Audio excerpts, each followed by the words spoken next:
All right, good afternoon. Welcome everyone. Thank you for being here. My name is Emiel. I'm a senior advisor at EIP and a non-resident fellow at MEI, and until very recently edited a weekly Syria publication.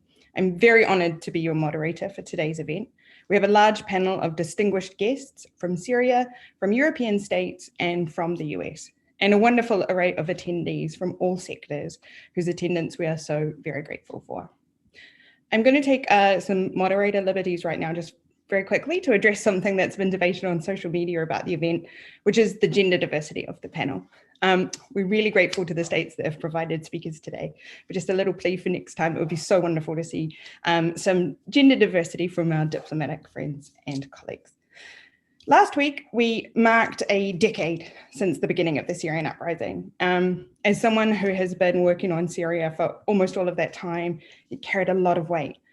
And for Syrians, it has been more than 10 years because the problems that took them to the streets demanding their human rights, their fundamental freedoms, and their dignity didn't begin a decade ago. We can all agree that 10 years is too long. During that time, as you all know, more than half of the population has been displaced, hundreds of thousands killed, and hundreds of thousands more detained, sometimes tortured or killed, and over 100,000 remain unaccounted for. Rights violations have become the hallmark of the conflict. Barrel bombs, chemical weapons, targeting of humanitarian structures and workers, forced displacement, arrests, executions. The list is seemingly endless, and there is no end in sight. We, of course, need a political settlement that can begin to address the events of the last decade and provide a roadmap for a safe, dignified, and free future for all Syrians. Today, we'll hear from those who have documented or experienced these abuses, and then from prominent members of the international community who will explain what can be learned from the last decade, how they can better support Syrians, what avenues exist for pursuing justice, and how a political settlement can be achieved, and how we can secure the release of detainees and create significant changes that would be required to facilitate an eventual return of refugees and IDPs after that settlement. It's a lot to discuss, and we've got a large panel, so I'm going to keep everyone to time. We'll only have a short time for questions, but we will have questions. So please get your questions in early as we go along, and be minded that there is interpretation. You can click on the globe and select the language that you would like to hear the event in. Some speakers will speak in Arabic, so make sure that you have that correctly set. We're going to begin by hearing from our host, Fadel Abdoughani from the Syrian Network for Human Rights, who's going to highlight the importance of documentation work and give us some of the high-level statistics from the last decade. The floor is yours, Fadel. Thank you very much, Emma. And I'd like to talk in Arabic, as we have like above than 700,000 participants via Facebook, Twitter, YouTube, and the vast majority of them are Syrian. So I'll shift to the Arabic language. شكرا جزيلا على تلبية الدعوة وعلى دعم الإيفنت وعلى وقتكم، وشكرا أيضا للحضور الكريم. راح أحكي ضمن محورين بالمداخلة. أول شيء المحور الأول هو عن أهمية وصعوبة توثيق الانتهاكات على مدى عقد دامي 10 سنوات ومركزية دور الضحايا. النقطة الثانية هي ضرورة أنه نلمس ردات فعل حقيقية استناداً على هاي البيانات وعلى هذا العمل الموثق.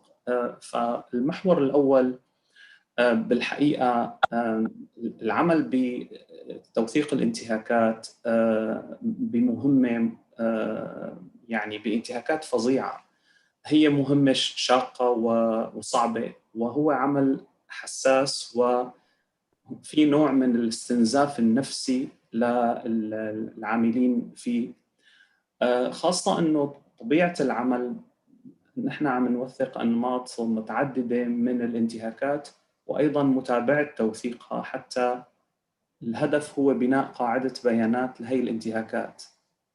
فنحن بنحاول إنه نسجل أكبر قدر ممكن من البيانات. الهدف أساسي هو إنه الإحصائيات اللي هي ناتجة عن هاي البيانات تكون أقرب ما يمكن إلى الواقع. ومع أنه نحن بنشتغل تقريباً بشكل يومي حتى بأيام العطل الأسبوعية، لأنه النظام السوري هو ما بيلتزم بأوقات القصف أو الاعتقال أو التعذيب، ما بيوقف يوم جمعة بويك إند بالسبت، فارتكاب الانتهاكات هو متواصل. بس بالرغم من هيك وبالرغم من أنه بنينا شبكة واسعة من العلاقات عبر 10 سنوات وتراكمية بمختلف المحافظات السورية، بس نحن بنعتقد أنه اللي قمنا بتسجيله هو الحد الأدنى، وأكيد في حوادث كثير ما سجلناها.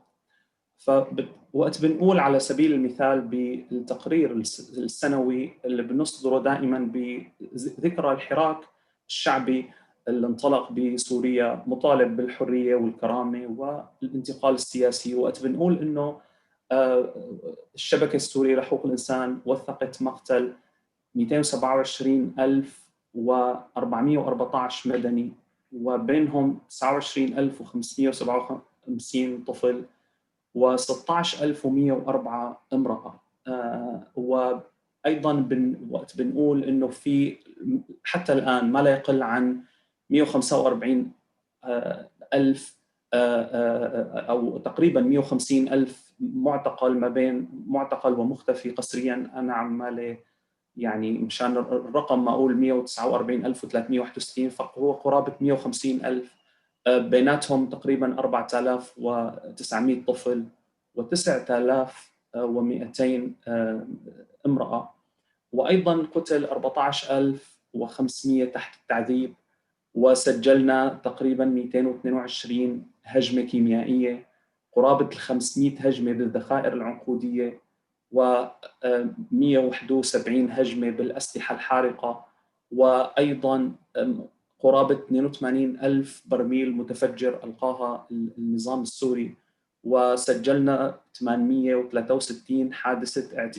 اعتداء على منشآت طبية، وقرابة 1583 حادثة اعتداء على مدرسة. وقت الهدف من سرد هاي الإحصائيات هو النقطة الأولى أنه هذا عمل صعب جداً وجهود كبيرة من تدقيق وأرشفة حتى تنعكس هاي البيانات ضمن التقارير.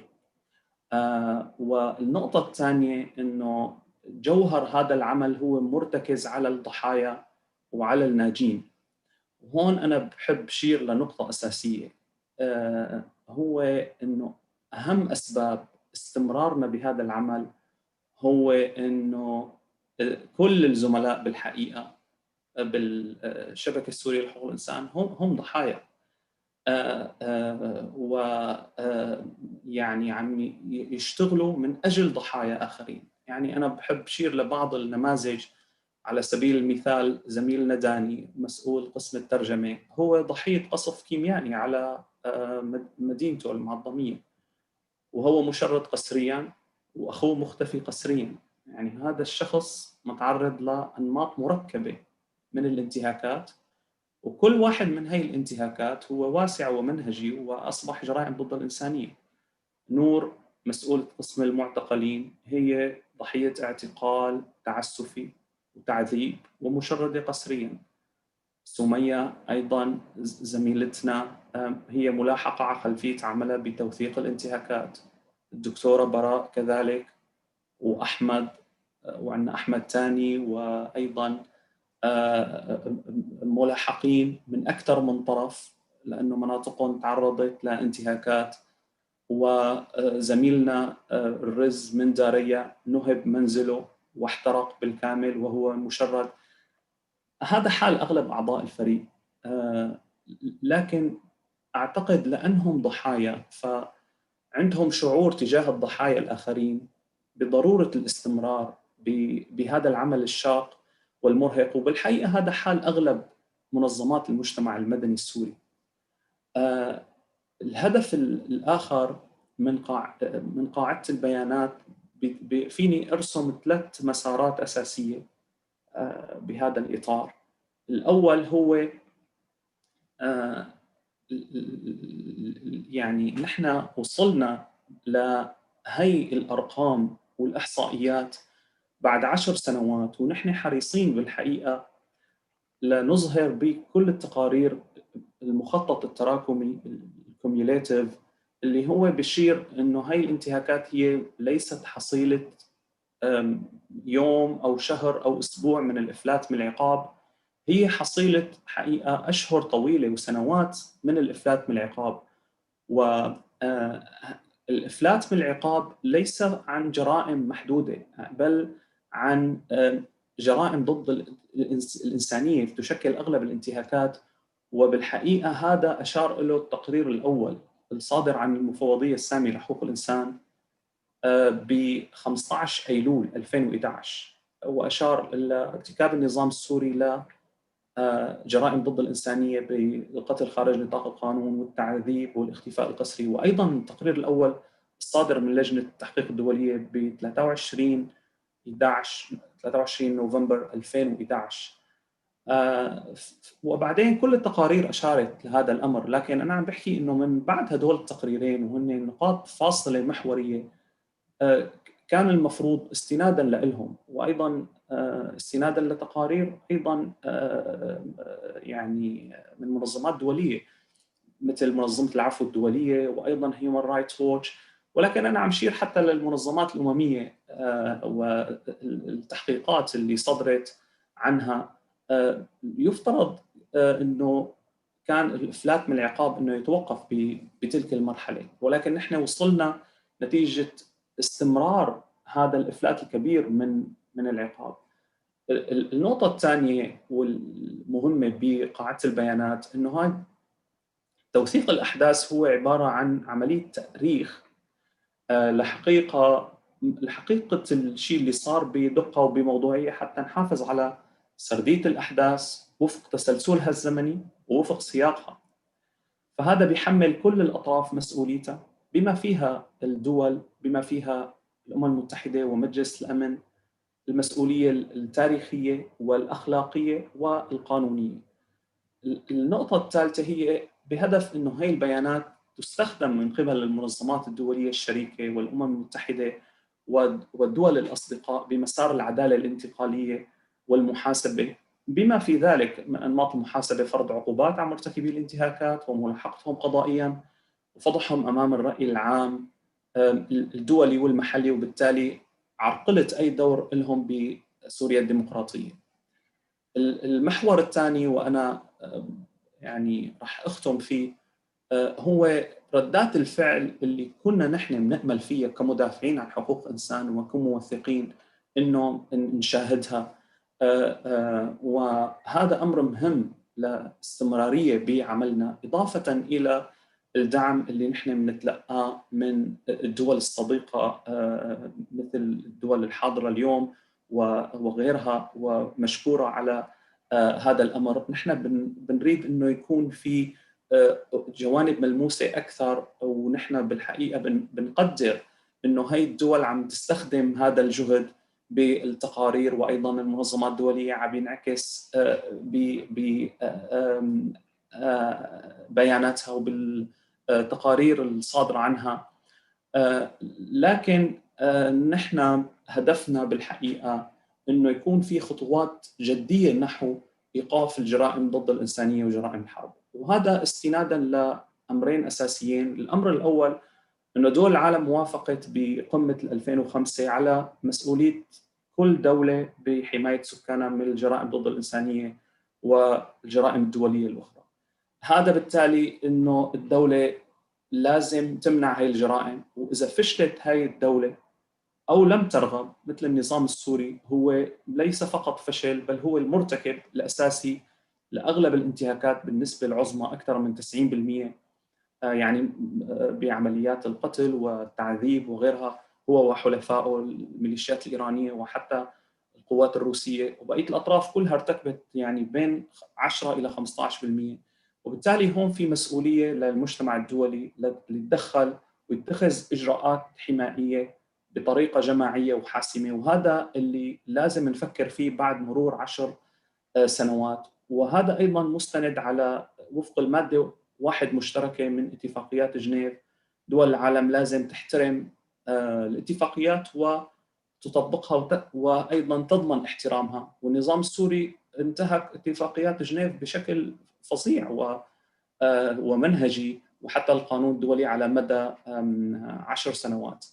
ختاماً، أعتقد أنه الانتهاكات ما رح توقف للأسف الشديد، لأنه جوهر الصراع هو صراع بين مطالب محقة بتغيير نظام دكتاتوري أمني سلطوي، لا نصير دولة حضارية ليبرالية تحكم من قبل نظام ديمقراطي. فما لم يحصل هذا الأمر فالنزاع هو رح يستمر.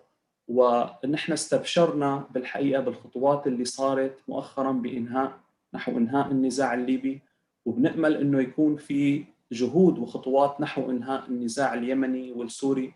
هدول هن آخر النزاعات تقريباً المتبقية على صعيد العالم، وإنه يكون في تتويج لنضال الضحايا ولجهود التوثيق بتحقيق الحلم الكبير إنه نشوف بلدنا ضمن الدول الحضارية والديمقراطية. شكراً لكم.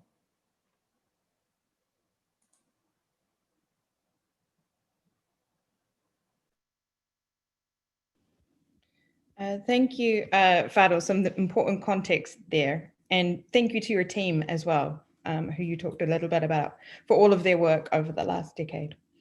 Now we're going to hear from Namma Al-Awani, a Syrian journalist from Halab today. And she's going to tell us about her experience as a detainee and talk about the need to release detainees and the importance of supporting survivors like herself after their release. This is the first time that Namma has shared her story, as I understand, in a forum like this. So Namma, we thank you so much for being here and for sharing. Thank you so much today. The floor is yours. Thank you so much for hosting me. So I prefer to explain in Arabic as well. So مرحبا، أنا اسمي نعمة العلواني، عمري 29 سنة، مقيمة حالياً بتركيا. كنت من قبل موجودة بلبنان، بشتغل مراسلة تلفزيونية لتلفزيون حلب اليوم. ومثل العالم يمكن وأغلب السوريين من جيلي، كان عمري 19 سنة لما بلشت الثورة السورية بحمص بمدينتي. فمثل أي حدا كان عندي واجب نوعاً ما، يعني اتجاه وطني، إنه أكون عم وثق لحظات الثورة والحراك المدني اللي كنا عم نعيشه كلياتنا، كونه شيء جديد كتير علينا، وكونه كنا مستبشرين خير يعني فيه، خاصة إنه كنا عم نشوف الدول الثانية موجودة وعم يصير فيها الحراك والشباب كلياتهم نازلين على الشارع، وهذا الشيء اللي كنا نحن فاقدينه تماماً يعني بسوريا، ما كان عندنا أي نشاط ميداني على الأرض. فأنا شلت التليفون، صرت صور المظاهرات، صرت شارك على خلال تويتر، خاصة إني بعرف كنت إنجليش وكنت استفيد من خبراتي بالتصوير وعلى اليوتيوب والسوشيال ميديا. فهذا الشيء خلاني إنه حس بالمسؤولية اتجاه الأخبار اللي عم تصير، خاصة إنه بالبداية ما كان في ولا وسائل الإعلام كانت عم تغطي. نحن يعني ضلينا مستمرين بمدينة حمص، كنا عم نطلع أنا ورفقاتي بالمظاهرات وصور، بالإضافة إنه يعني كنا نشارك طبعاً بالمظاهرات، وكمان كنا نشارك بالأخبار، يعني إن كان على تويتر مثل ما حكيت باستخدام اللغتين الإنجليزية والعربية لحتى العالم تعرف شو عم يصير بسوريا. وضليت أنا مستمرة فعلياً من بداية الثورة يعني للحظة إنه أنا اضطرينا ننتقل من حمص على أثر القصف اللي صار على المدينة للشام. وكمان هنيك مارست نشاطي السلمي التوثيقي، وكمان اشتغلنا على توثيق الانتهاكات خاصة بمناطق مثل دارية وعين ترمى. بعدين كمان تعرضت دارية للقصف، اضطرينا ننتقل على مدينة اسمها طرطوس، هي مدينة ساحلية. طبعاً مثل ما بتعرفوا كلياتكم المدينة مسيطر عليها من قبل النظام السوري، وهي تعد معقل من معاقل النظام السوري. يعني اضطرينا إنه إحنا نروح لهنيك مشان أنا يعني على الأقل أقدر أخذ شهادتي الجامعية أو كفي دراستي، وخاصة إنه أنا هاي الفترة كلياتها كان المفروض إني أكون أنا سنة أولى جامعة، كمان إخواتي يعني انحرموا من الدراسة بهذيك الفترة. فقررنا إنه بهذيك الفترة إنه خلص بدنا نركز على دراستنا ويعني ونعيش مثلنا مثل هالعالم. بس للأسف الشديد النظام السوري ما بيخلي حدا بحاله، والعنصرية اللي للأسف نحن لهلأ ننبذها كان بلبنان أو بتركيا كانت تمارس علينا، خاصة لأنه نحن جايين من مناطق متوسطة مثل حمص وغيرها وغيراتها، ومكوثنا بطرطوس ومناطق ساحلية اللي فيها هي أغلبية مؤيدة للنظام سبب لنا كتير ضغط نفسي، وخاصة إنه نحن يعني طالعين أساساً من جو قصف واعتقال وغيره وغيراته. فأثناء مكوثي ضيعة بمنطقة طرطوس، يعني أنا كنت كنت أعمله شيء كتير كان طبيعي، إنه أفتح على الفيسبوك وشارك شوية أخبار على السوشيال ميديا بحيث إنه الناس تعرف شو عم يصير، نوعاً ما تحركات بطرطوس مثل البخ على الحيطان ورش يعني توزيع الشعارات اللي هي مناهضة للنظام السوري. ضلينا تقريباً فترة سنة ونص موجودين هنيك. بعدين يعني فجأة بكتشف إنه في شخص موجود هنيك، هو شخص بيكتب ريبورتس أو يعني إخباريات للأفرع الموجودة بطرطوس بالناس يلي جايين ناسحين على المنطقة. فأنا قلت لحالي إنه أنا ماني بعمل شيء فعلياً ظاهر، وأنا يعني حتى كنت داخلة على السوشيال ميديا باسم مستعار، فمستحيل إنه يتعرض لهذا الزلمة. لكن للأسف الشديد شافني شايلة اللابتوب تبعي ورايحة لعند رفيقتي، فمثل كأنه يعني تهيأ له أو ما بعرف شو صار معه، فكتب فيني ريبورتس لفرعين بطرطوس، فرع الأمن السياسي وفرع الأمن العسكري بطرطوس. طبعاً أول شيء نحن ما كنا بنعرف لبين ما كنا نايمين بالبيت الساعة تقريباً الساعة 9 ما بنلاقي غير الباب عم يندق وفي كومة عساكر برا، ويعني كانوا نازلين من السيارات وأسلحة وكأنهم هاجمين على شيء يعني شيء حدا إرهابي يعني. وطبعاً أنا كان يعني كلياتنا كنا بالبيت العيلة كلياتها، ووالدي يعني الله يرحمه كان كبير بالعمر يعني ما كان بيتحمل هالتفاصيل هاي. فحاولت أنا مثلاً إني أخبي الشغلات اللي عندي، اللابتوب مثلاً، خاصة إنه أنا في عندي لسه أرشيف من الثورة السورية بكذا منطقة بسوريا، فحاولت إنه بسرعة إنه أعمل شيء، بس للأسف يعني هني كانوا كتير سريعين، هني كانوا على الباب. فأنا صراحة بهديك اللحظة كنت كتير كتير متوترة، وخلص قلت لها لماما إنه أنا خلص رح روح يعني ما عاد في مجال أبداً، فأنتوا أنا رح حط التهمة فيني، لأنه فعلياً أهلي ما كان عندهم نشاط ظاهر مثل ما أنا كان عندي نشاط. فيعني هذا اللي وقتها صار، قلت لهم إنه خلص شو من صار أنا رح أشيل المسؤولية، يعني خلص أنتم مهم أنتم تكونوا بأمان، يعني خاصة إنه بعرف الشباب بس يفوتوا على السجن فبكون الموضوع شوي أصعب إنه يطلعوا، خاصة إنه في موضوع العسكري وهيك. هذا الحكي كان ب20/10/2013. إجوا أخذونا من البيت فرع الأمن السياسي بطرطوس ونزلونا كلياتنا على الفرع. وصاروا يستجوبونا كل حدا لحاله، يعني والدي لحال، ماما لحال، وأنا لحال، وأخي لحال. وصاروا يسألونا طبعاً أسئلة كتير مستفزة، أنتم مع الإخوان المسلمين، أنتم مجاهدين، أنتم ما بعرف شو، ليش إجيتوا على طرطوس، ويعني كتير أسئلة مستفزة لدرجة ما طبيعية. وبعدين أنا صاروا يسألوني عندك حساب على الفيسبوك وين الفيسبوك تبعك وفرجينا لابتوبك. فأنا طلعت لهم اللابتوب وقلت لهم إنه ما عندي حساب على الفيسبوك، بس للأسف أنا كنت نسياني إنه عامل لوج إن على الفيسبوك، يعني بيفتح بس المتصفح، فللأسف فتح على حسابي دغري. فقال لي ليك حسابك على الفيسبوك يعني، وللأسف أنا حاطة علم الثورة وهيك. فقلت لحالي خلص يعني أنا خلص رح روح فيها، يعني ما عاد في مجال أبدا. بعدين يعني طالعوا أهلي الحمد لله، ما لقوا على تليفوناتهم شيء، كانوا يعني ما كانوا ماسحين الهي، وضليت أنا. ويعني وفيني أقول إنه من هاللحظة هي بلشت رحلة العذاب يلي يعني ما بتمناها لأي حدا بالحياة، حتى للشخص اللي بكون عدوي ما بتمناها لأي حدا. طبعاً هاي المرحلة اللي هي بلشت بالمنفردة، اللي هي بيكون فيها الشخص لحاله بظروف كتير صعبة. أنا قعدت فيها تقريباً شيء 18 يوم لمدة متواصلة، بس كانوا يطلعوني بالليل الساعة 1 بالليل لحتى يعني حتى يحققوا معي وياخذوا مني استجوابات. طبعا أنا بهديك الفترة فيني أقول إنه فقدت عقلي صراحة، صرت كتير عيط وصرخ وصرت أخبط راسي بالحيطان يعني هلأ عم بذكر صراحة الحادثة وأنا عم برجف، بس يعني عم حاول إني أضبط أعصابي. فيعني فهديك الفترة كانت جدا جدا صعبة. أنا لهلأ يمكن بحس إنه أنا ما طلعت منها لهديك الفترة. وكانت الأسئلة إنه أنت بتمارسي جهاد النكاح، أنت عذراء ولا لا؟ وهاي الأسئلة تبع إنه كم واحد نام معاك وقديش بتاخدي مصاري. وطبعا أنا هدول الأسئلة كلياتها وأنا شخص عمري 20 سنة، فأنا كتير حدا يعني بريء جدا ويعني أبدا ما براسي هدول القصص كلياتها. وكنت عم بتعامل معاهم بأسلوب إنه يعني خلص أنا انحبست، فشو من بدكم تعملوا لأنه أنا بعرف إنه هذا يعني الماكسيموم تبعكم. فبلشوا يضغطوا علي، وخاصة بأساليب كتير حقيرة. صاروا يجيبوا رفقاتي على السجن يقولوا لي لك كمشنا رفيقتك من السجن، ويمارسوا علي ضغوطات. وأنا ما بعرف، مثلا بهديك الفترة أنا ما بعرف وين أهلي. أنا ما كنت متأكدة إنه أهلي طلعوا من السجن، من فرع الأمن السياسي، وهني ما كانوا بيعرفوا ويني. يعني هني ما كانوا متأكدين إنه أنا جوا، وأنا كنت فكرة إنه أهلي معاي بالفرع بس بغير زنزانة.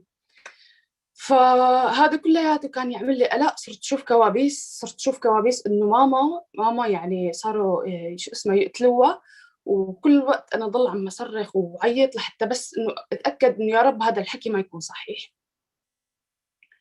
وبعدين يعني ضغطوا علي كتير. بعدين لقيت حل بيني وبين حالي، حاولت إنه لاقي حل مشان أخلص شوي من الضغط النفسي اللي كنت عم عيشه. صرت أقول عن أسماء أشخاص بعرفهم إن هني برا، يعني في رفقاتي بعرفهم إن هني طلعوا لبرا وخلص ما رح يرجعوا لسوريا. صرت أقول لهم إنه أنا بعرف هذا الشخص وهاي الشخص وهاي الناشطة وهذا ما بعرف شو، مشان بس إنه يعبوا الإضبارة تبعيتي وخلص، يعني أخلص من هالعذاب يعني. وصرت أقول لهم عن أسماء ناس مستشهدين وأنا بعرفهم إن هني ماتوا. كمان ذكرت أسمائهم، فهني فكروني عم خبر على ناس حقيقيين وما بيعرفوا إنه هني كانوا عم ياخذوا أسماء عالم ما بيقدروا يوصلوا لهم. بعدين يعني كل هاي الفترة هيك تقريبا مثل ما حكيت تقريبا 17 يوم 18 يوم. بعدين تم نقلي لسجن المركزي بطرطوس. طبعا هنيك يعني رحلة عذاب مختلفة تماما. بالسجن المركزي بطرطوس كان في موجود نساء وكان في رجال، بس يعني كان الزنزانة تبع الرجال لحالة، عفوا تبع النساء لحالة. وكان في بهاي الزنزانة كل التهم يلي ممكن تخطر على بالكم: دعارة، مخدرات، قتل، جناي، سرقة، شو ما بيخطر على بالكم كان موجود بهالزنزانة. من ضمنها أنا إرهاب طبعاً، هيك يعني المسمى تبع التهمة. فبعد ما وصلت لهنيك صارت طبعا العالم هنيك يعني بخافوا شو موضوع سياسي وما سياسي، وأنا جاي من أمن سياسي، فصاروا يتعاملوا معي بأسلوب جدا شنيع. يعني صرت أتمنى إنه أرجع على المنفردة قد ما كان صعب الموضوع. فيعني بتذكر مرة وقت أول ما وصلت، طبعا أنا بفترة 18 يوم أنا ما أسترجي شيل الحجاب حتى، بس مشان لأنه كنت كتير بخاف إنه حدا يفتح علي الباب فجأة ويشوفوني إنه أنا ماني لابسة ثيابي، أو مثلا حدا يتحرش فيني وأنا ما انتبه يعني. فأول ما وصلت على السجن وأمنت إنه كلياتهم بنات، فشلت الحجاب. فكان شعري هيك يعني ملزق أول مرة بحياتي صراحة. يعني بتذكر هذا الشعور، كيف إنه كيف كنت مثلا محافظة على الثياب كل هالفترة هاي. وأنا يعني ب2010 تقريبا كان الوقت صيف نوعا ما، فأنا ثيابي كانت صيفية. بعدين ضليت يعني عم بستخدمهم لهدول الثياب حتى كان كتير برد، فأنا ما قدرت يعني حتى أهلي لا جابوا لي ثياب ولا قدرت إنه مثلا إني أجيب ثياب لأنه أنا إرهاب، وأهلي كمان ما كانوا بيعرفوا ويني. عم حاول ما كتير فوت بالتفاصيل بس مشان لأنه فعلا هي فترة 7 شهور و15 يوم. إذا هلأ بدي أقعد أتذكر كل التفاصيل فحتكون كتير يعني متعبة صراحة، فمحاول إني أمرق مرور سريع. بعدين وقت اللي بعد ما صرت بفرع عفوا سجن المركزي بطرطوس، كان في قطع لطريق القلمون، كان في الجيش الحر متمركز هنيك، فكان الطريق مقطوع هنيك، ما كان فينا ننتقل نحن على الشام. بعدين دريت إنه نحن لازم نطلع على الشام نكمل التحقيق هنيك. فقعدت تقريباً شهرين بالسجن المركزي. كان كتير الظروف سيئة للأسف، والتعامل كتير سيء، خاصة إنه عم تعاملوا معنا إنه نحن يعني منبوذات، ويعني ما لازم نكون بيناتهم أساساً. هاي غير إنه طق البراغي يعني اللي كان جوا، والناس اللي تحاول إنه توقعني حتى ولو كنت أنا جوا. فبعدين فتح الطريق، صار في هدنة بين الجيش الحر والنظام، ووقتها حطونا بسيارات اللي بنقلوا فيهم اللحمة، بيكونوا هيك كبار كتير، وفيهم مثل البرادات اللي بيكونوا كبار. فبتذكر وقتها أنا كان حظي إنه انتقل بسيارة فيها شباك. بتذكر وقتها كيف حطونا مثل دفاع، وهن سيارتهم بالنص ونحن المعتقلين، هاي سيارة وهي سيارة، نحن وهن بالنص، كأنه بحال إذا كان الجيش الحر حيضرب عليهم فنحن بناكل الضربة. وطبعاً أسرعوا هن على طريق الألمون، ونحن وصلنا على الشام.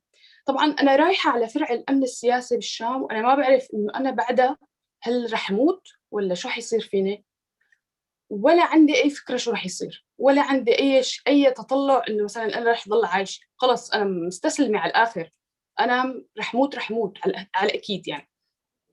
خاصة بعد ما بلشوا يطلعوا الملفات تبع الثورة والمظاهرات وغيره وغيرات وأرشيف التوثيق وهيك.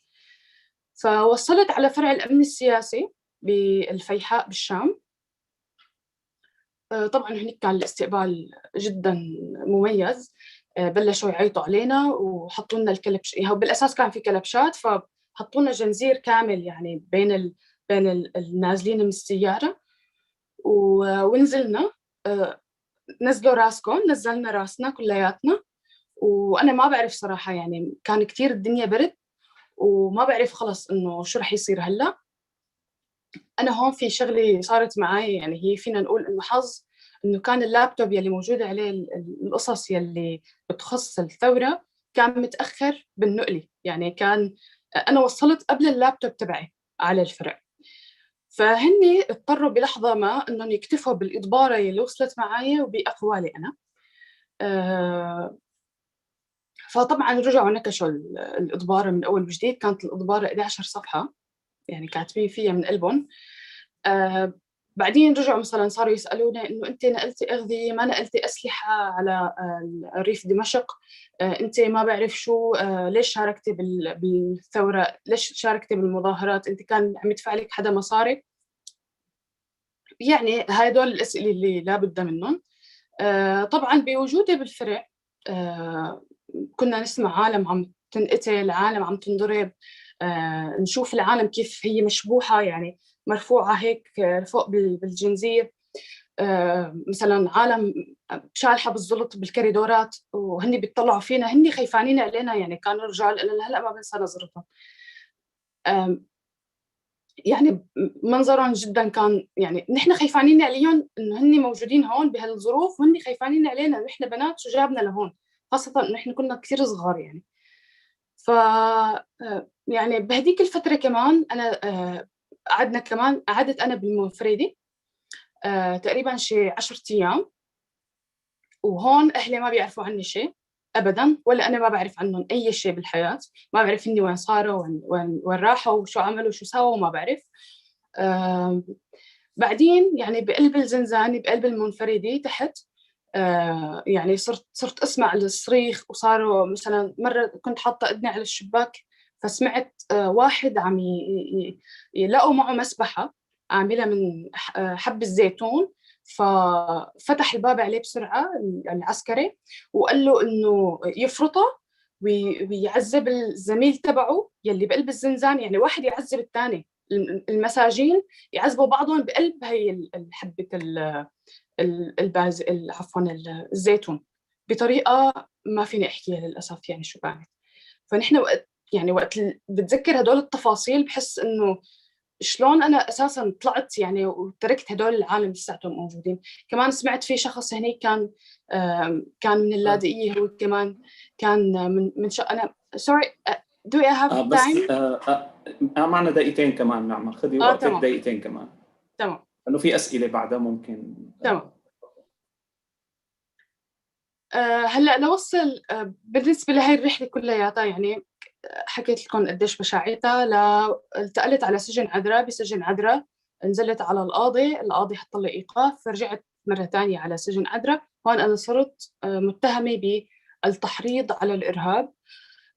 بعدين بتاريخ ب 2014 صار في الانتخابات لبشار الأسد، فجابوا صناديق الاقتراع على سجن عذراء وأجبرونا بطريقة ما، طبعا ما إجباري يعني، مشان هني تركوا لنا الخيار على فكرة، يعني حطوا لنا 3 خيارات بس بشار الأسد بالنص. يعني اللي ما بينتخب بشار الأسد بياكل أكلي. طبعا اضطرينا كلياتنا إنه ننتخب بشار الأسد. في بنت ما انتخبت بشار الأسد، كان عندها مشاكل عقلية، فأكلت أكلة مرتبة، ما من الشرطة طبعا، من السجينات. يعني أنا لهلأ صراحة إذا بتذكر إنه كيف كانت نظرتي بهديك المرحلة للعالم برا، وكيف أنا متخيلة إنه العالم كلياته عم يحكي مشاني، مشان أنا أطلع، بحس بالذنب إنه أنا ماني عم بقدر أعمل شيء هلأ مشان الناس اللي التقيت فيهم ولهلأ ما بعرف عنهم شيء. ظلال صالحاني، فاتن رجب، كل البنات وكل الرجال اللي التقيت فيهم جوا، وأنا لهلأ ما بقدر أعمل عنهم شيء ولا بقدر، يعني للأسف في شيء ما عم يتغير. وهلأ لسه جاي الانتخابات وهن متأملين بكونوا جوا لحتى يقدروا يطلعوا إن شاء الله يعني بأي فرصة لحتى يكون في أي شيء يعني ممكن إنه يشملهم أو عفو يطلعهم. فأنا طلعت بعملية اسمها التسوية، تعاملوا معي كشخص مسلح، سلمت سلاحه وطلعت مع تسوية أثناء فك الحصار عن حمص. ومن بعدها أنا طلعت دغري على لبنان، وما عاد رجعت أبدا على سوريا. حلمي الوحيد إنه هدوليك الناس الموجودين بالعتمة إنهم يطلعوا، لأنه أنا كنت جوا وبحلم بكاسة الشاي، أنا شفتها بالمنام، بحلم بشعرات ماما، بحلم بالقطة تبعتي. فهني أحلامهم كتير بسيطة، وهني ما لهم مجرد أرقام. في عالم أحلامها كتير جدا بسيطة، إنه تتدفى بالشتي أو ينشال الأمل اللي براسها. يعني إذا بدنا نضل نحن نفكر فيهم إنه هني بس مجرد أرقام، فعن جد هي كارثة. هني ناس موجودين حقيقيين، هي أنا قدامكم واحد منهم. فأنا شكرا كتير وبعتذر على الإيطالي، فحاولت أختصر تجربة 7 شهور و15 يوم بهالكم كلمة. شكرا. Thanks, Nama. Thank you so much. We really, really appreciate your testimony and your strength in sharing this for the first time, and it's such an important part of this event. We're going to move now to Mr. Christopher Lemon, who is the Deputy Assistant Secretary of Democracy, Human Rights and Labor at the US Department of State. And he's going to share some thoughts on the US position. The floor is yours. Thank you. Just making sure you can hear me. Great. Emma, thank you, but certainly most thanks to Naama for the bravery you showed not only in years past, but for the bravery that you showed in bringing forth your story today. That took a courage that I think we're all very in awe of. On behalf of the United States, I will say I'm honored to speak with, and most importantly, to listen to this esteemed group. Let me start by saying first how much I wish with all my heart that we were not having this event today. I wish that we were sitting together in Damascus or in Aleppo or in Homs and marking with happiness the 10th anniversary of the end of the Assad regime's brutality and its corruption, and the beginning of a more hopeful new chapter in Syria's long and rich history. But as we all know, that isn't how the last decade has unfolded. Instead, 10 years ago this month, women, men, young people peacefully took to the streets in cities and towns across Syria, demanding an end to human rights violations and government corruption. Their courage in rising up for their rights was matched by the Assad regime's inhumanity in attacking those peaceful protests. These brave Syrians stood up for their dignity, and they were met with violence. That war on Syria's people, and that's what the Syrian war is, let's be honest, it's a war on civilians. That has now persisted for 10 years. Even as the United States, other governments, the United Nations, civil society have worked during that time to try to secure a sustainable peace for Syria, we have seen in the conflict both the best and worst of humanity.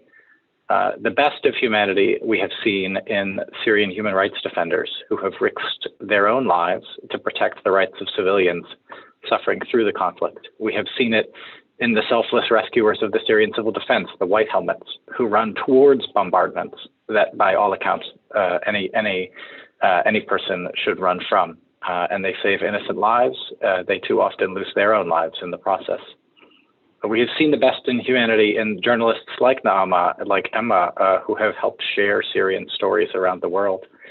And we have seen it in the recent prosecution in Germany of a regime official for torture, which wouldn't have been possible without documentation work by Syrian Network for Human Rights, led by Fadel, whom I thank very much for bringing us together today.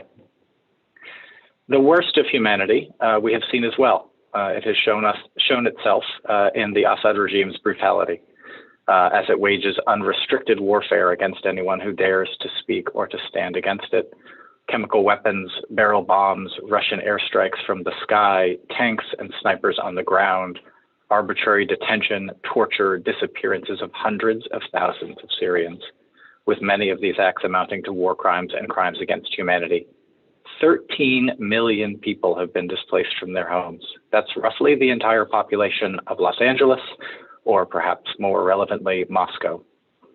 Over 100,000 of them remain missing after being arbitrarily detained.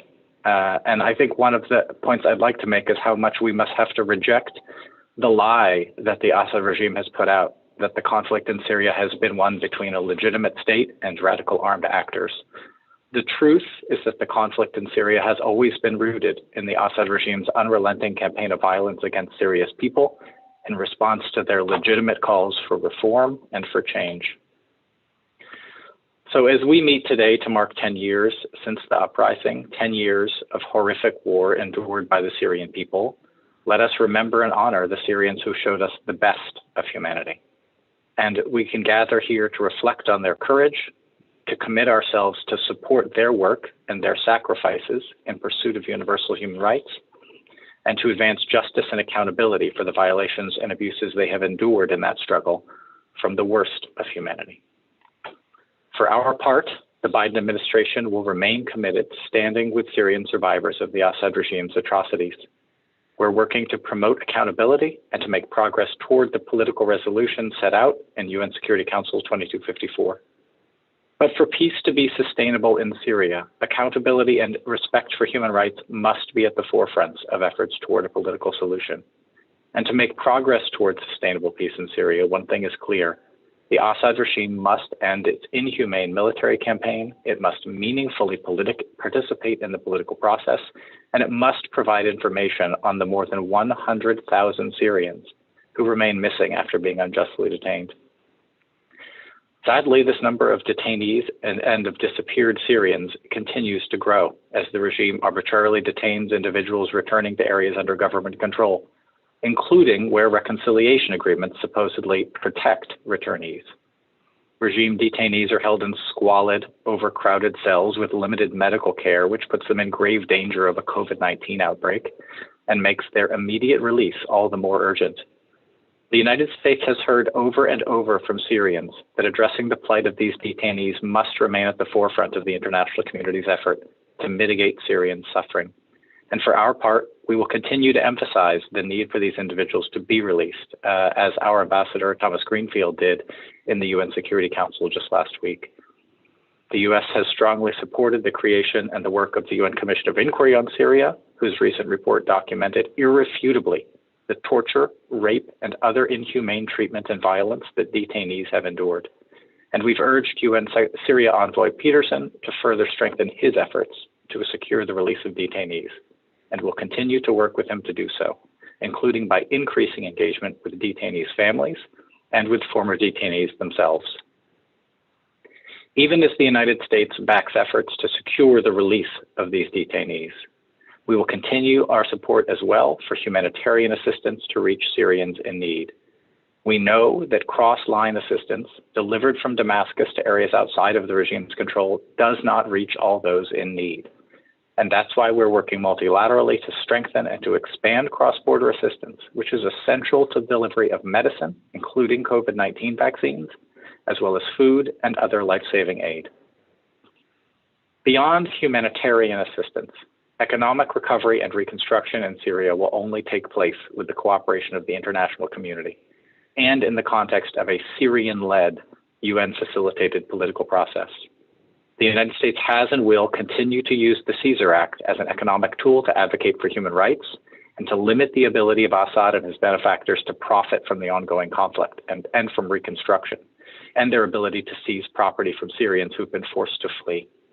We'll work to ensure that our sanctions don't impede humanitarian access or stabilization and humanitarian assistance, and that they remain targeted to contribute to progress toward political resolution. Promoting accountability must be accompanied by support for Syrian survivors of the Assad regime's atrocities. The United States supports SOTI, the Survivors of Torture Initiative, and other similar programs that provide legal and psychosocial services for Syrian torture survivors, for former political prisoners, and for their families, while simultaneously supporting justice and accountability by adding these individuals' voices and their perspectives to ongoing discussions on justice and the future of Syria. After a decade of atrocities, we have seen small but significant victories emerging in the fight for accountability. As I mentioned earlier, Germany recently convicted a Syrian regime official on crimes against humanity charges for his role in torture committed in detention facilities. This prosecution will not be the last, in no small part due to the tremendous efforts of Syrian documentation groups like SNHR, as well as the IIIM and the Commission of Inquiry. These efforts are critical to bringing perpetrators to justice. Let me end on a personal note. Yesterday, March 24th, was my younger daughter's birthday. She, like the Syrian uprising, turned 10 years old.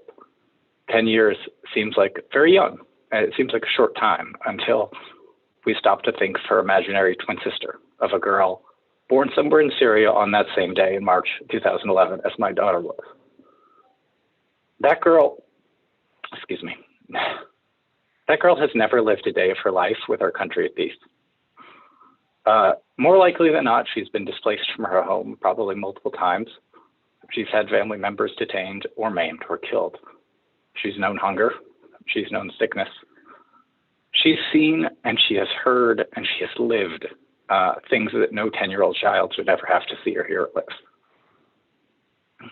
It's for that girl. It's for all Syrians who have shown the world 10 years of bravery and of strength and of commitment to a future where their fundamental rights are respected, that we as the international community must collectively strengthen our fight against impunity and must together secure the justice and the accountability for Syrians on which a lasting and inclusive peace must be based.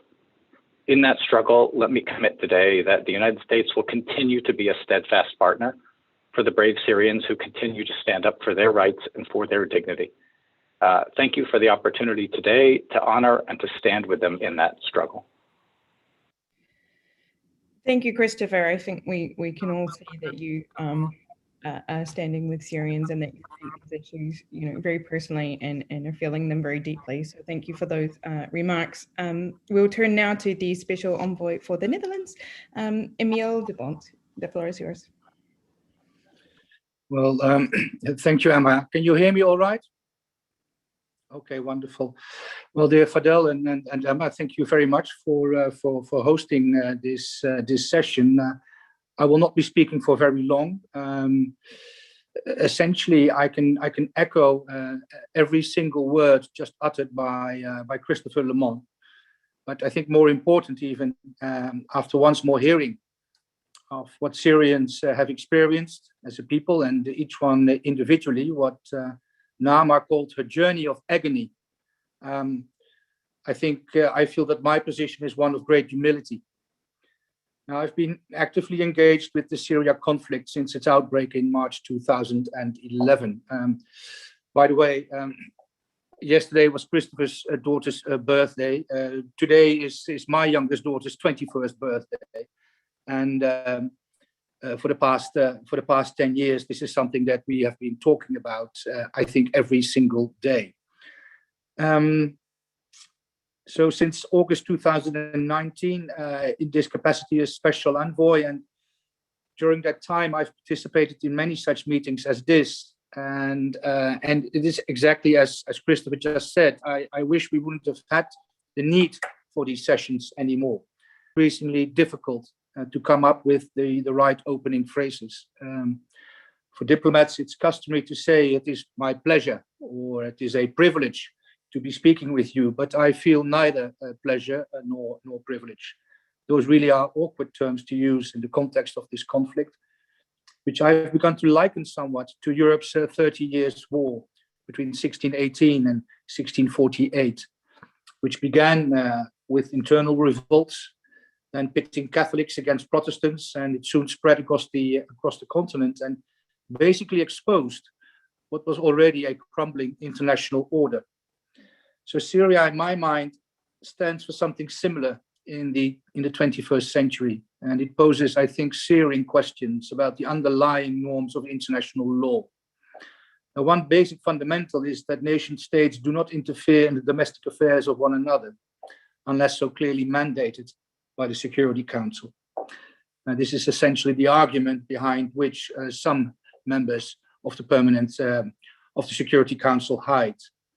But in the course of the second half of the last century, member states have taken upon themselves many additional obligations under international law in the field of international humanitarian law, the laws of warfare, crimes against humanity, the Convention Against Torture, to name but a few. I don't need to enumerate the countless acts of transgression against these international norms perpetrated by many parties to the Syrian conflict, but mainly, overwhelmingly, by the regime and some of its backers. The international system belongs to all of us, and so we have a responsibility to uphold and protect it. But what happens when a government or a group of government decides that these norms no longer apply to them, or that at least they have a very different interpretation of them? Well, Syria, that is what happens. 10 years of bloody conflict, unspeakable crimes, and the suffering of tens of millions of people, and utter gridlock and deadlock at the international level. Now, I think Syria shames us all, but regrettably, some governments and regimes seem to have lost all sense of shame. So we are resigned to doing what little we can do, which is the continued provision of billions in humanitarian assistance, to keep up and increase where we can the pressure on those most responsible to alter their behavior and seek their return to accepted norms. But meanwhile, we collect and bear witness. We document and we store. We research and we verify, with the help of so many brave Syrians on the ground who provide testimony. And my government has been at the forefront in many ways of building an architecture of accountability. The IIIM, at the OPCW, and now lately through calling out the regime in Damascus on its international obligations under the Convention Against Torture. Now, interestingly enough, the regime has agreed to take up this challenge and to hold consultations with us and Canada on this matter. We will enter the fray, see where it leads us. But the caseload we have compiled and continue to compile is frankly overwhelming. Now, this initiative may end up at the International Court of Justice. It will take time, as we like to say, that the wheels of justice, they grind slowly, but they grind fine. Now, perhaps it's called comfort now to all those who suffered unspeakable deprivations at the hand of the regime and its torturers and executioners. But there will be a day of reckoning. So if you ask me again how I feel to be present here, I feel outrage. But more than that, I feel determination to seek with all of you justice. Thank you. Thank you, Emiel. And I think your creativity is refreshing at this late stage of the conflict. We'll turn now to the Danish Senior Stabilisation Advisor for Syria, Dr. Troels Engell, to deliver some remarks about the Danish position. The floor is yours. Thank you, Emma, for the floor. Thank you, Fadel, for the invitation to speak. Well, I will say that it is an honor to be in such good company with the speakers on this panel, but I also want to thank all of those of you who've come today to listen and otherwise be part of this talk about the important theme of accountability. The situation in Syria is a human rights crisis. It's a man-made disaster, and it must be stopped as such. According to SNHR's database, more than 227,000 civilians have been killed, of which more than 16,000 are women and 29,000 are children. And these numbers will keep rising as long as the conflict continues. This current situation in Syria is both a consequence of previous human rights violations and a cause of present and future violations. It's a consequence of human rights violations because the peaceful uprising in 2011 started as a protest against discrimination and marginalization. The protesters were met with excessive force, which then spiraled into a civil war, which then became fueled by outside military support to the regime. It is a cause of human rights violations because men, women, girls, and boys are being subjected to conflict-related atrocities every day. People are put in prison and tortured arbitrarily. We just heard from Nama about the horror of this, and thank you, Nama, for sharing your story. Moreover, civilians are being bombed and shelled. Starvation has been used as a weapon of war, and the list goes on. When we're clear that human rights violations are at the core of the problem, we can also identify perpetrators. In Syria, human rights violations and abuses have been committed by all parties. Each of these violations should be addressed. It is, however, important to keep in mind that an estimated 90% of the violations have been committed by the regime and its foreign allies. This central fact should help us focus our attention and be clear about the main perpetrator. At the same time, the Syrian regime and its allies have not engaged meaningfully in the implementation of UN Security Council Resolution 2254, and they're blocking a political solution to the conflict, which is the only way to achieve sustainable peace and stability. As our Minister for Foreign Affairs, Jeppe Kofod, said on the occasion of the 10th anniversary of the Syrian Uprising, and this is my translation, he said, "We combat impunity of all types. A person like Assad, who is suspected and rightfully accused of documented violations against humanity, belongs before a war crimes court. He does not belong as the leader of a country which he has destroyed for a decade." End of quotation. There's also another perpetrator that I would like to mention, the so-called ISIL or Daesh. During its reign of terror in certain parts of Syria, Daesh has committed unthinkable atrocities. Daesh is still active, and they continue to threaten the human rights of Syrians and even of populations far from Syria. These crimes, too, need to be documented and dealt with. Denmark combats impunity in several ways, and including in concerted efforts with the other states represented here today. And we welcome the initiative by the Netherlands and Canada to hold the regime accountable under the Convention Against Torture. We also welcome the trials for human rights violations in Syria that are being held in Germany and in France. Likewise, we support multilateral human rights mechanisms such as IIIM and the UN Commission of Inquiry and the upcoming Universal Periodic Review of Syria. These and other measures being taken around the world are crucial. And even though they're not enough on their own, they do pave the way for further accountability, and they hopefully help deter some violations even as we speak. One specific Danish contribution that I would like to highlight here today is our support to SNHR. We're proud to be the largest donor for SNHR, and it's because of SNHR and other organizations that work on documenting human rights violations that we know what is happening in Syria and the level of atrocities being perpetrated there. It's impressive how much SNHR adds to our knowledge about the conflict, which also shows in the fact that SNHR is being widely cited by government agencies, media outlets, and NGOs from all over the world. So let me thank you again, Fadel, and especially your team doing the work on the ground and risking their lives. Please pass on our thanks for their bravery and diligent work. You have our full support. As I said initially, the Syrian conflict is a human rights crisis and is itself a consequence of human rights violations.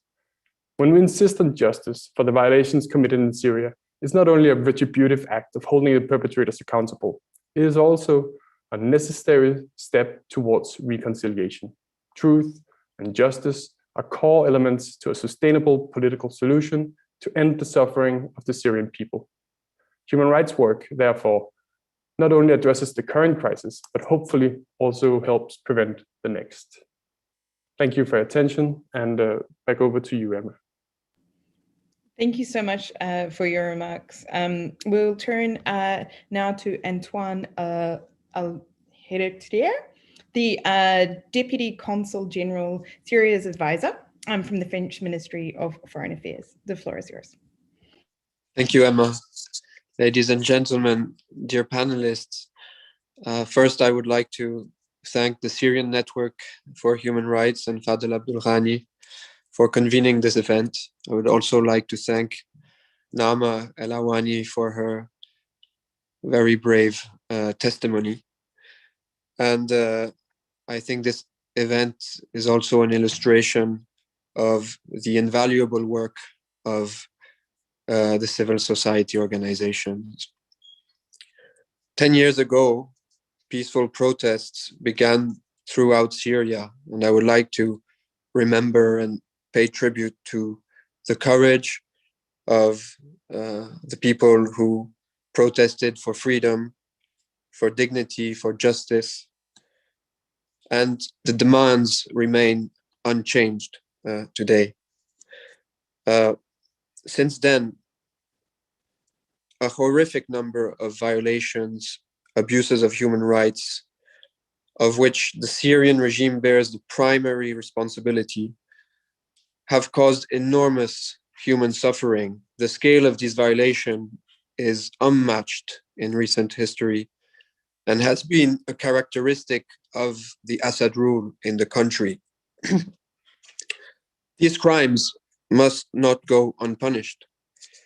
Putting an end to the impunity of perpetrators of these atrocious crimes is key to achieve sustainable peace and genuine reconciliation in Syria. France reiterates its continued support to the Commission of Inquiry, to the international impartial and independent mechanism, whose work, along with that of national jurisdictions, is crucial and must be commended. The French judicial system also takes its share in the fight against impunity. The judicial authorities are currently conducting about 40 proceedings related to crimes committed in Syria. France will tirelessly seek to hold to account those responsible for the use of chemical weapons by the Syrian regime. We fully support the Organization for the Prohibition of Chemical Weapons. The Executive Council of the organization adopted last July a decision to address the possession and use of chemical weapons by the Syrian Arab Republic. We also launched in Paris in 2018 the International Partnership Against Impunity for the Use of Chemical Weapons, which we have been chairing since then.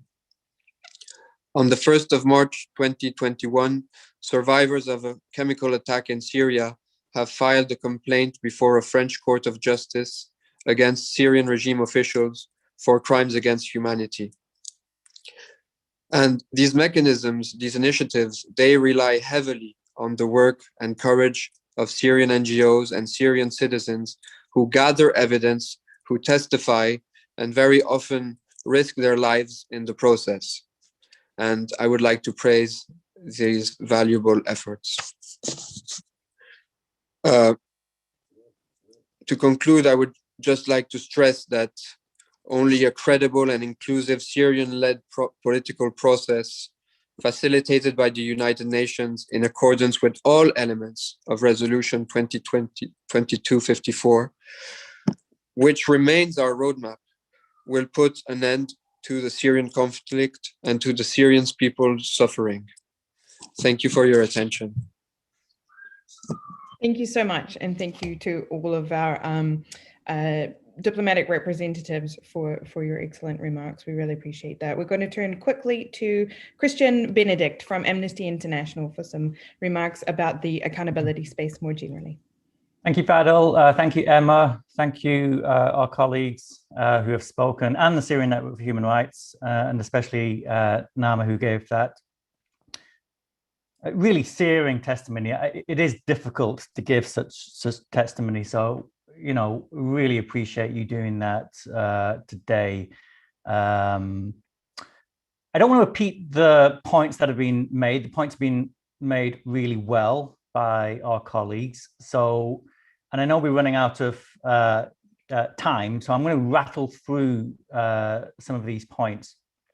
I mean, we know the regime and other criminals don't want to accept responsibility for the crimes that are still going on and the crisis that is still going on.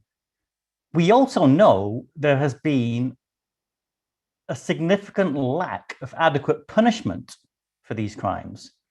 That's not to undermine the actually excellent work that all the states here and others are doing, and innovative work as well, the IIIM, what our Dutch and Canadian colleagues are doing. It's innovative, but we know, and we've heard colleagues say they're overwhelmed, the caseload is too much, the impact isn't being made, the crisis continues. So what can we do to address that? What can we do to build on the momentum of what we've seen in Koblenz? It's kind of a challenge back to some of the states who are here, and a friendly challenge, I would say, in terms of looking at funding decisions, how they're communicating, and what protection measures they're offering. In terms of funding, there has been a huge amount of funding. It does not compare, though, to what's gone on in terms of various military endeavors, and certainly the humanitarian crisis, which I would not want to downplay. That needs to be scaled up as well. But on the justice and accountability front, we know it's been a fraction. So there's a challenge there for those officials who do genuinely support justice and accountability initiatives to have those hard conversations with their colleagues back at state level who have other interests, who see justice and accountability, who see challenging impunity in Syria actually as a threat. And, Syria is not unique when it comes to impunity. We know that. We see it in many other conflict and crisis situations, and we see impunity being entrenched by some of the same states that are fighting it in Syria. So that politicization really needs to be challenged. But certainly, the Commission of Inquiry, the IIIM, excellent initiatives, they need more funding. More investment in emerging ideas regarding some form of international mechanism on missing people. It's been spoken about a lot more now. Syrian human rights defenders have been talking about this for a long time, so it's good to see that it is being talked about a lot more. It's being referenced a lot more by the international community, and I will thank all the states here who have also promoted this initiative. So that's positive. More difficult, I guess, is, well, not for all states, but more difficult is states' own war crimes units. The level of investment, again, with regards to Syria, it's quite low, actually, when you think about the scale of the atrocities that are happening in Syria. So again, hard conversations need to be had. with regards to investing in states, specialist units within various law enforcement and prosecutorial bodies at the state level, and ensuring that there is adequate coordination, not just at the EU level, but globally as well, adequate coordination, cooperation for information sharing. And very importantly, much more investment in those Syrian human rights defenders and Syrian human rights organizations that are comfortable taking money from states. Not all of them are, but for those that are, I think the level of funding has been good, but they could do a lot more. We see the burnout with some of the lawyers and investigators and documenters. We see it all the time. They're working 20 hours a day sometimes, so their capacity certainly needs to be increased. In terms of communication as well, a lot more, and I know it's happening now, but a lot more could be done with regards to the Syrian diaspora, refugees, asylum seekers, and wider, in terms of how they can engage with various justice measures, how they can do that safely as well. So, we'd want to see a lot more investment there as well. I did want to say something about communication into regime-held territory with regards to sanctions, but we're not going to have time, I don't think. Maybe it'll come up in the questions. And then on protection as well, our US colleague mentioned it, and I know this happens with other states as well, but as the justice and accountability efforts increase and momentum builds, and we see more people like Adel Gharib be sentenced, hopefully Anwar Raslan coming up, and others, without a doubt, the regime and its partners will target Syrian human rights defenders who are working on these issues, not just in Syria, but in Europe and wider. So, at Amnesty, we're increasing our investment in security training for some key partners. But, we'd like to see more of that as well at the state level, to ensure that those organizations that are doing the investigations, doing the documentation,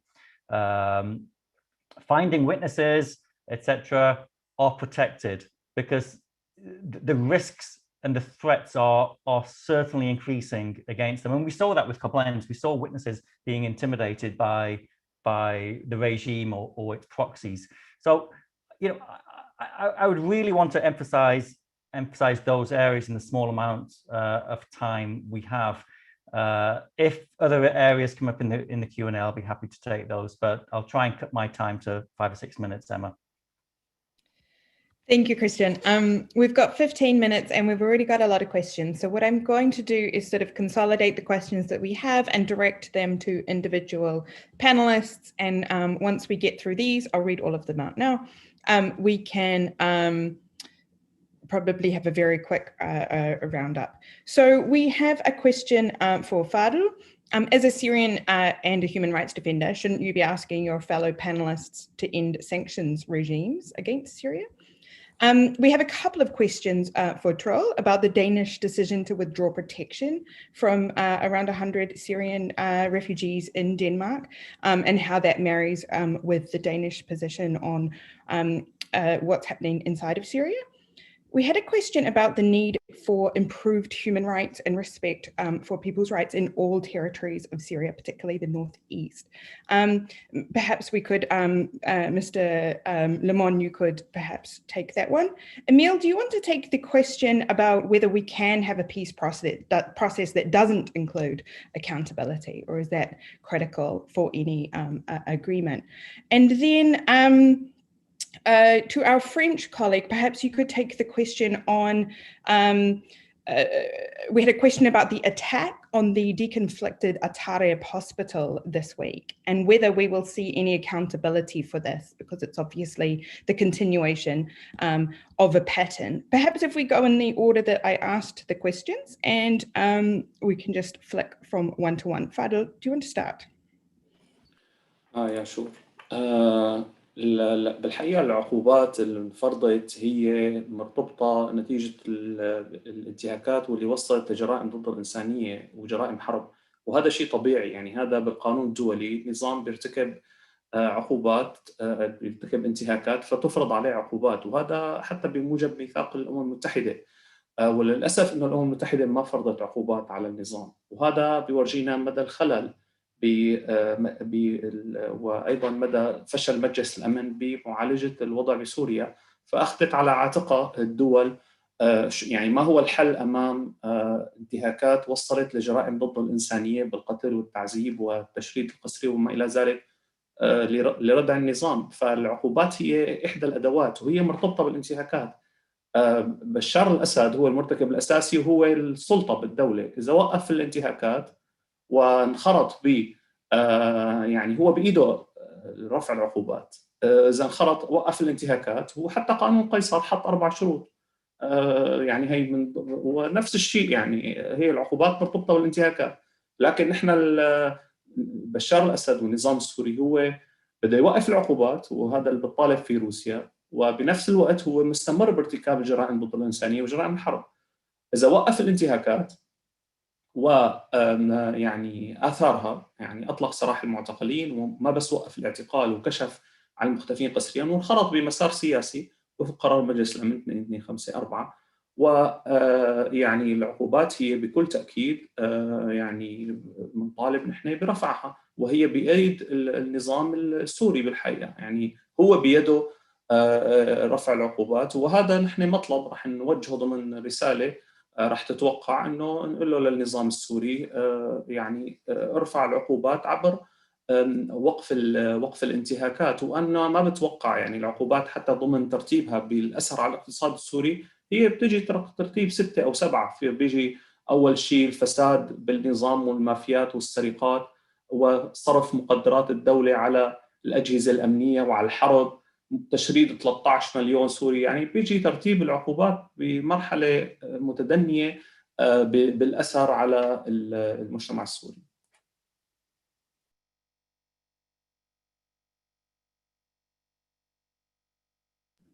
Thank you, Troels.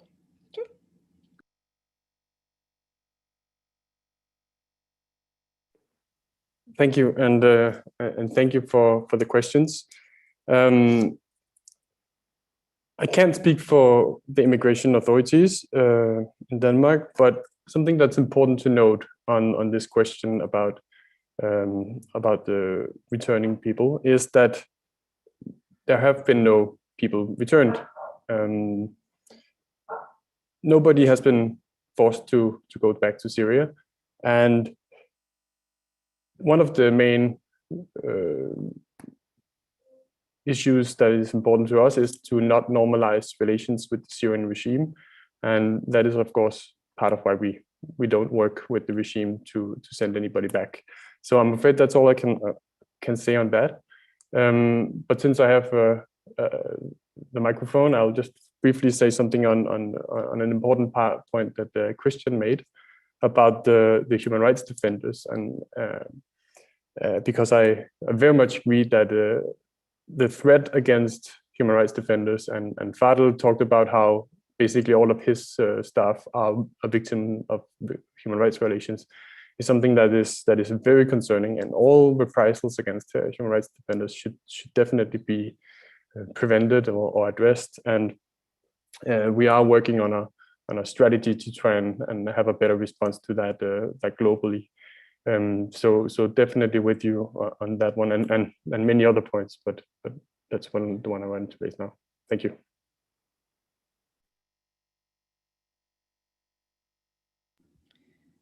Thanks. I think a lot of people watching this call will be very relieved to hear that support is coming. We'll go to you, Mr. Lemon. Thanks so much, and again, thanks to all colleagues here. On the question on violations within Northeast Syria and abuses within Northeast Syria, I mean, the United States, I think, has been very clear. We support the call for a nationwide ceasefire. We've called on all parties to the conflict to respect Syrians' human rights, to hold accountable those who've committed violations against human rights violations or violations of international humanitarian law. I think we should be honest that the Assad regime has been and remains the perpetrator of the vast majority of abuses and violations throughout the conflict. But make no mistake, the United States wants all actors held accountable if they have committed abuses of human rights, if they have committed violations of international humanitarian law. We are deeply concerned. We've seen obviously reports of Turkish-supported opposition groups engaged in violations, and we're deeply concerned by those reports. There are allegations against the Syrian National Army. We're deeply concerned by those as well. So, our position is one that accountability is universal as a need. And also, just to one of I think the questions about the sustainability of peace. I think we do not see peace and accountability as in tension. I think our view remains that, as my colleague very eloquently put it, the conflict began, human rights were at the beginning of this conflict, and violations of human rights were at the beginning of this conflict, and accountability for human rights is really the only way to an end to the conflict. We don't think there will be a sustainable peace so long as impunity persists. Thank you so much. Emiel. Thank you, Emma. Always happy to see that you tend to give me the most difficult questions. Well, let me state first of all that the accountability or the search for accountability is not a tool of diplomacy.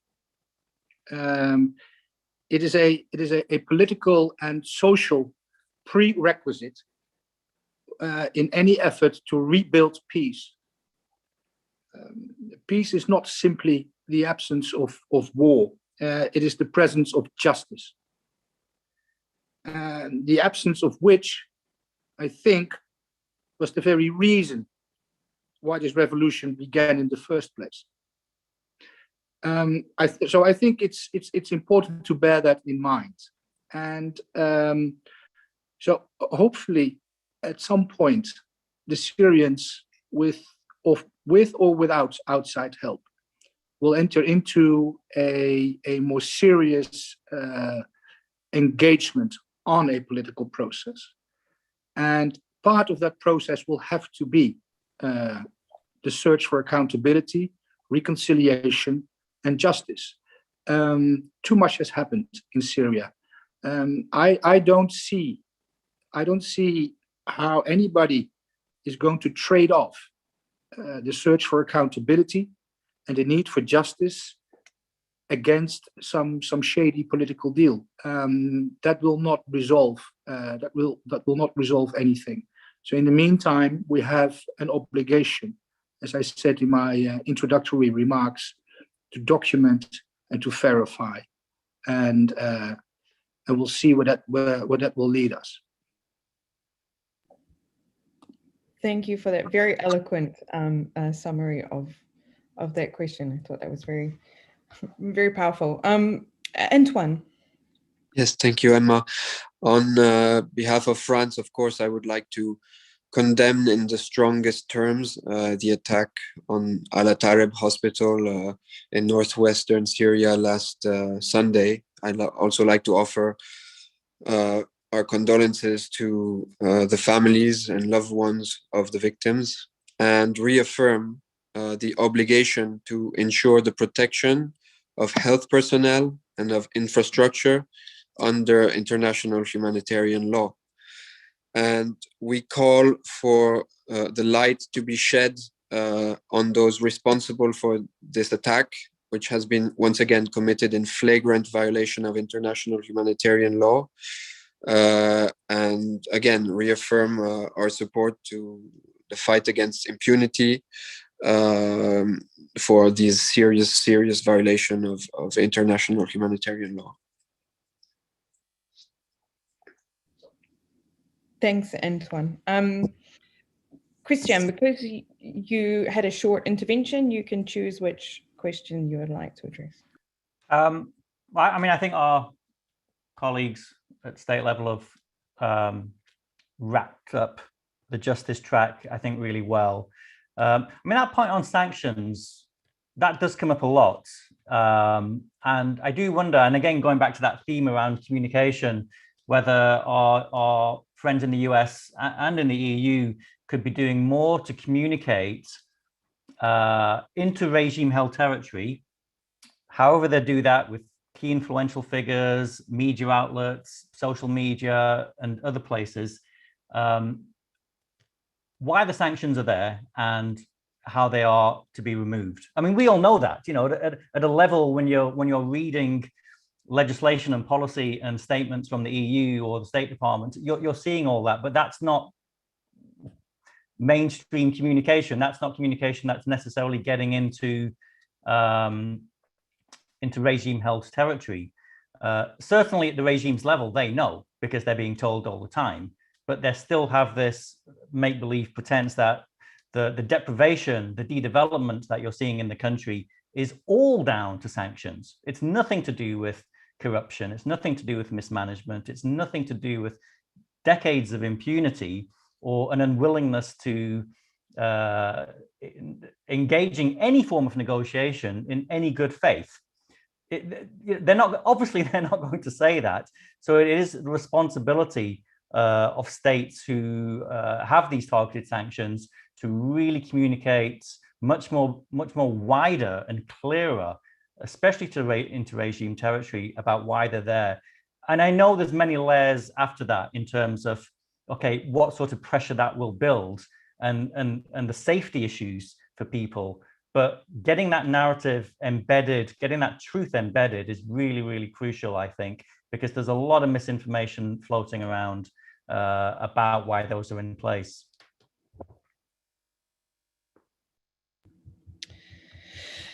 Thank you so much, Kristyan. We are out of time. So what I'm going to do is very quickly give each panelist the option to give us a 30-second sum up if they wish to. If they do not, they're very welcome to pass. And we will start with Emiel.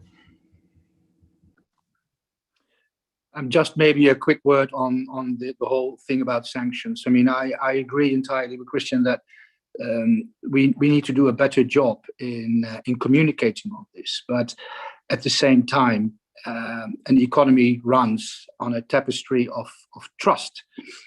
And we could lift all designations today on individual businessmen and regime members, and it would not make a difference. Nobody is going to go in there and help rebuild unless and until we have a much more stable and predictable political environment.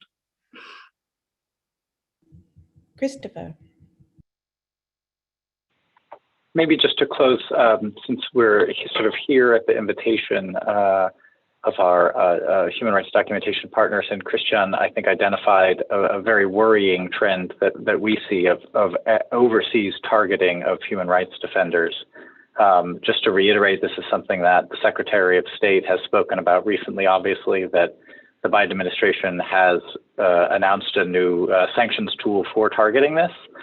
We do see it as a growing threat. It is not just Syrians, but it certainly encompasses, and we are seeking to do more to combat this very worrying trend of journalists, of human rights activists, of perceived dissidents being targeted by governments very far from their own country. And so as part of our standing with them in their work, we need to ensure that they are safely able to do that work. It's great to hear. Antoine. Troels? Thank you. Nothing further from me except to thank you and to thank the SNHR for organizing and the other panelists and Nama especially for her story. And yeah, so thanks for a very good event. Thank you. Fadl? أنا بالحقيقة يعني بفضل دعم الدول الصديقة والشركاء، الثورة السورية هي مستمرة، يعني ما زالت مستمرة. صحيح 10 سنوات بالرغم من كل هاي الانتهاكات، أو صحيح لم تحقق الهدف نحو الديمقراطية والانتقال السياسي لنظام بيحترم حقوق الإنسان، لكن هي لم تهزم بفضل استمرار دعم الدول مثل الدول الحاضرة ودول أخرى صديقة ومؤسسات. نحن بحاجة بالحقيقة لاستمرار بهذا الدعم، ومثل ما أشار زميلي كريستيان لمزيد من الدعم، وربما أكثر موبيلايزيشن، حشد نحو إنهاء حتى هذا النزاع، على أمل أنه يصير مثل ما انتهى النزاع بليبيا. وبتشكركم كثير على تلبية الدعوة، وبنأمل أنه الاحتفال القادم بانطلاق الثورة السورية يكون كلياتنا مجموعين وندعيكم بدمشق.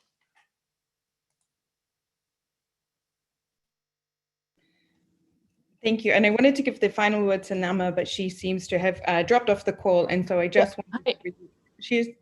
Was that? Yeah, I'm here. Yeah. Okay. Leave us with a final thought, Nama, that we can take away with us and make sure is sort of the last thing that we are thinking about when we go and continue the work that everyone here on the panel and listening on the call is doing in 30 seconds. Okay. شكرا كتير لكل الشيء اللي عم تعملوه. فعليا هذا الجهد كتير نحن كسوريين وسوريات بنقدره، وهو كمان بيعطينا طاقة لحتى نكون عم نتغلب على كل الصعوبات اللي مرقنا فيها. بعرف إنه الأمر هو ما له بهالسهولة، بس عن جد شكرا لكل شخص عم يقدر يعمل شيء. بتمنى كمان إنه يعني هيك جلسات ممكن تضل مستمرة لحتى نحن نكون عم نأرشف الذاكرة السورية ورحلة الثورة السورية بطريقتنا، بعيدا عن أي أقوال أو أجندة بيقترحها النظام. شكرا كثير لكم وشكرا لاستضافتي. إن شاء الله السنة الجاية بنكون بحمص.